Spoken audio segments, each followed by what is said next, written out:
I held a small box in my hand as I walked up the stone steps to my daughter Helen's house. The cold evening breeze brushed against my face, but my heart felt warm. It had been a long time since I spent a holiday with her. I hoped today would be different. I hoped she would smile at me the way she used to when she was little. Her house was bright. Laughter slipped out through the windows. It sounded like a real family gathering. A place where I wished I still belonged.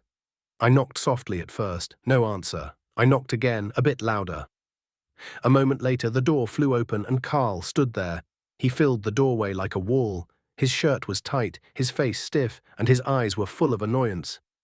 "What do you want?" he said, his voice sharp enough to cut. I came for Thanksgiving dinner," I replied, trying to keep my voice steady. "Helen invited me years ago. I thought—" Carl laughed, loud, short, and cruel. "I have nothing to thank you for, old man. Get lost." His words pushed deeper than any blade. I tried to step back, but my feet felt stuck. I looked past him, hoping to see my daughter, hoping she would say something different. Helen walked up behind him, wearing a pretty dress and holding a wine glass. Her eyes met mine for a second, just a second, and in that moment I saw guilt. But she hid it quickly. "Dad," she said, her voice low but cold, "only special people are at this dinner. You don't belong here." My breath caught. The little girl I raised, the one I carried on my shoulders, the one who cried when I left for work. That girl was gone. The woman before me was someone I barely knew. I gave a small nod. My fingers tightened around the gift I bought for her. "I understand," I whispered. Carl lifted his chin, proud of himself. "Close the door, Helen. We're done here." Guests inside the house watched through the dining room doorway. Some tried to look away, some didn't bother hiding their curiosity. I felt like a stranger in front of my own family. I turned around slowly, my shoes scraped softly on the ground. I told myself to keep walking, to not let my knees shake. I had promised myself I wouldn't cry in front of them. Not today. But then something unexpected happened. A chair inside the house moved sharply. The sound echoed through the room. Someone stood up from the long dinner table. A calm, deep voice filled the air behind me. "Partner," the voice called, firm and steady. "Wait. I'm with you." I froze. The voice didn't belong to family, it belonged to someone with power. Someone they respected more than each other. I turned my head slightly and saw him, Mr. Alder, the company boss, standing at the end of the table, looking straight at me with eyes that carried recognition. Carl's glass slipped from his hand and shattered on the floor, and the room fell completely silent. Before we continue, please tell us in the comments section where you are watching from, and don't forget to subscribe for more interesting revenge stories. That morning started quietly, the way most of my mornings do. I woke up before the sun, sat at the small kitchen table, and drank warm tea. The house was silent, almost too silent. Holidays used to be loud, full of voices and footsteps. Now it was just me and the slow ticking of the wall clock. I looked at the old photo on the fridge, Helen holding my hand at a school fair when she was only 7. Her smile was wide, her fingers wrapped tightly around mine. Back then, she used to say I was her hero. I wished I still was. After breakfast, I opened the drawer where I kept my savings. It wasn't much, but it was enough to buy a simple Thanksgiving gift. I wanted something that showed love, even if my pockets were not deep. At the store, I walked through the aisles slowly. People rushed around me, busy with their big holiday plans. I picked a small wooden music box because Helen loved music when she was little. She used to fall asleep on my chest while I hummed to her. The memory warmed me from the inside. The cashier smiled at me as she wrapped it. "Someone will be happy tonight," she said. I smiled back, even though I wasn't sure that was true. When I got home, I cleaned up the small living room. I swept the floor, wiped the table, and made sure everything looked neat. I knew no one was coming over, but old habits stayed with me. I even combed my hair twice before putting on my best shirt, an old navy blue one that still fit well. For a moment, I stood in front of the mirror. My eyes looked tired, but there was hope in them. Today might be the day Helen opened her heart again. Maybe she would hug me. Maybe she would say she missed me. I carried those wishes like a fragile dream. As I prepared to leave, I thought about how things changed after she married Carl. At first, I tried to welcome him. I tried to be friendly, helpful, and respectful, but he always looked at me like I was a burden he didn't ask for. He talked loudly and acted like he owned the world. Helen slowly started copying him, caring more about status, money, and image. It hurt, but I never said anything. I didn't want to push her away further. While locking my door, I remembered the moment years ago when I helped someone on the street, an older man who had been robbed. I stayed with him until help came. I never asked for thanks. I just did what was right. I didn't know that moment would be connected to this day, or that it would matter years later. With the gift box in my hand, I walked to the bus stop. The wind was cool, and the sky was soft grey. I breathed deeply and told myself to stay positive. Today is Thanksgiving, I reminded myself. A day for family. A day for peace. When the bus arrived, I stepped on, found a seat by the window, and watched the city pass by.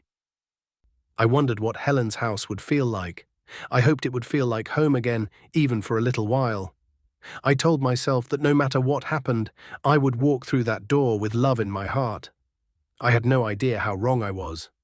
When I heard Mr. Alder's voice calling out to me, my feet stopped without me thinking. I slowly turned back toward the warm light coming from the dining room. The guests inside shifted in their seats, unsure of what was happening. The whole house felt frozen, like everyone was holding their breath at the same time. Carl's face turned pale, his mouth opened, but no sound came out. He looked from me to his boss, as if he had just seen something impossible.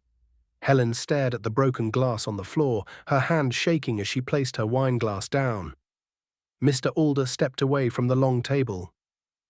He wasn't a loud man, but when he walked, everyone noticed. His suit was simple but neat, and his eyes stayed fixed on me. There was a softness there, a kind of respect that didn't match the cold welcome I received at the door. "Come back inside," he said gently. "Please."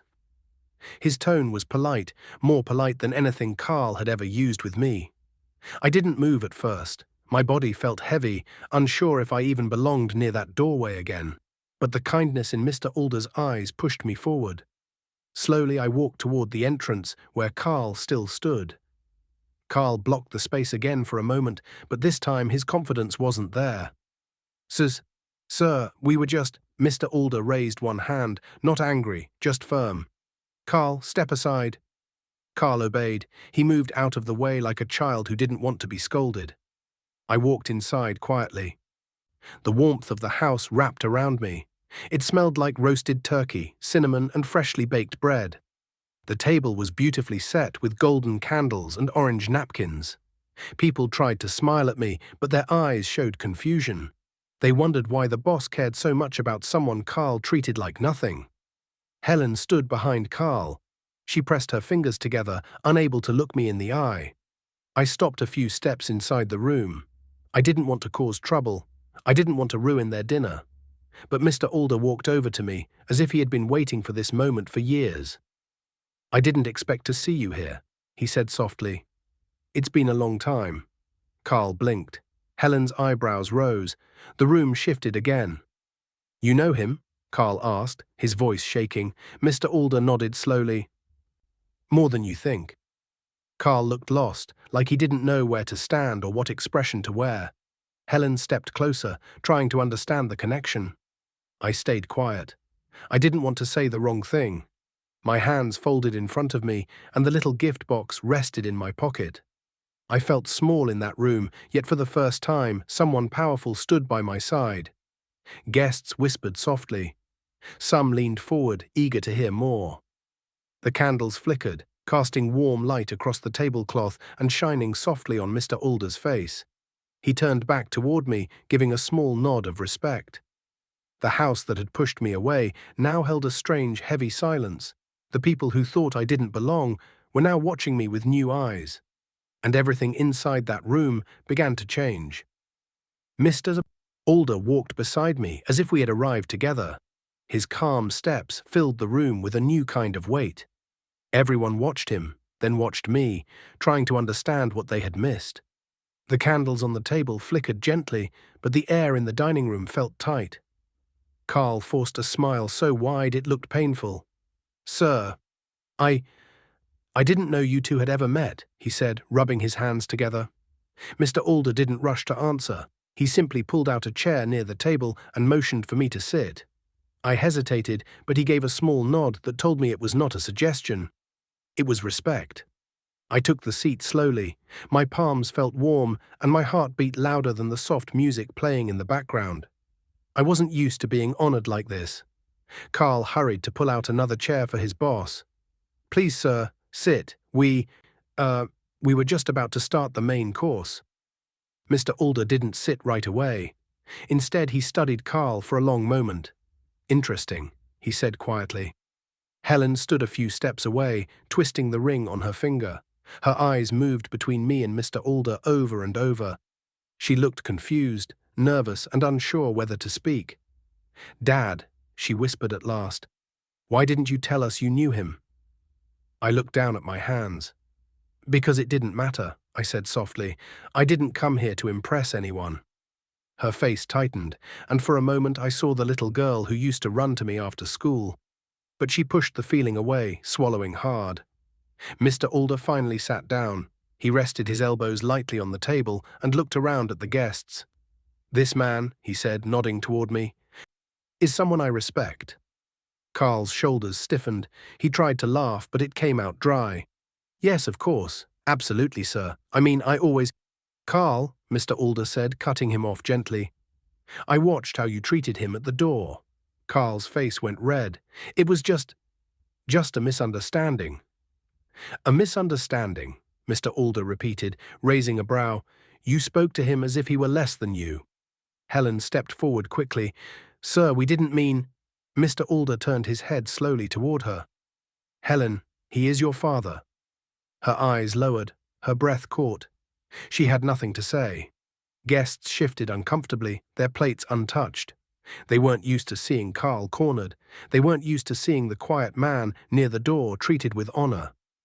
Mr. Alder leaned back in his chair and looked at me again. I owe this man more than you know, he said, more than any of you here can imagine. The room changed after those words. People stared at me as if trying to understand who I truly was. Carl's pride shrank. Helen's guilt grew. Even the warm glow of the candles seemed to bend toward the truth, slowly filling the room. I didn't speak. I didn't smile. I didn't move. I simply sat there, humbled and unsure, as the respect I never asked for settled over the entire table like a new light. The room stayed still after Mr. Alder spoke. No one dared touch their forks. No one dared blink too fast. Even the candles seemed to burn quieter, as if they too were waiting for what he would say next. I sat there with my hands folded, unsure how to feel. I hadn't come for attention. I hadn't come for praise. I just wanted a meal with my daughter. Mr. Alder placed his palms gently on the table. You all see a simple man, he began. A man you thought did not belong here tonight. But years ago, when I had nothing, when I was a stranger in this city, he helped me. Helen's head lifted sharply. Carl swallowed hard. Mr. Alder continued, his voice steady. I was robbed on a cold night. No money, no phone, no way home. People walked past me like I was invisible, but he didn't. He nodded toward me. He stayed with me. He called for help. He paid for my ride home when I had nothing. I felt my face warm. I didn't expect that moment from years ago to come back like this. I only did what anyone should do, I said quietly. No, Mr. Alder replied, most people wouldn't have. You did, and because of you, I didn't give up that night. I didn't lose hope. I built everything I have today with the memory of that act in my heart. Helen covered her mouth, realizing what she had said at the door, realizing how deeply she had hurt me. Her eyes filled with tears that she tried to blink away. Carl looked smaller than I had ever seen him. His usual pride had melted into something shaky and unsure. Mr. Alder turned to him. Carl, you treat people based on what they have, not who they are. Tonight you disrespected the man whose kindness changed my life. Carl's voice cracked. Sir, I didn't know. That's the problem, Mr. Alder answered. You don't try to know. Helen stepped closer to me. She knelt beside my chair like she used to kneel beside me when she was little and wanted to tie her shoelace. Her voice shook. "Dad, I'm sorry. I shouldn't have said those things. I shouldn't have pushed you away." I looked into her eyes and saw the daughter I raised, the one who once followed me around the house asking endless questions, the one who used to fall asleep on my shoulder during long bus rides home. I felt my chest tighten, not from pain, but from the weight lifting slowly. "It hurt," I said gently, "but you're still my daughter." She lowered her head on my knee and took a breath that sounded like she had been holding it for years. Carl tried to speak next. "Sir, please, I can fix this." Mr. Alder shook his head. "Fix yourself first." Carl fell quiet. The guests watched silently, their earlier judgment replaced by something softer. Respect, maybe, or understanding. Mr. Alder lifted his glass. "Tonight," he said, "we celebrate the person who understands true kindness." He turned to me. "If it's all right with you, I would be honored to share this meal together." I nodded slowly, not because I wanted praise, but because forgiveness felt lighter than anger. Helen stood beside me, her hand on my shoulder. Carl stayed quiet for once, the room filled with a calm warmth, the kind that comes when truth finally sits down at the table. For the first time in a long while, I felt like family again. And this time, the door did not stay closed. Thanks for watching, and don't forget to like, comment, and subscribe for more interesting revenge stories.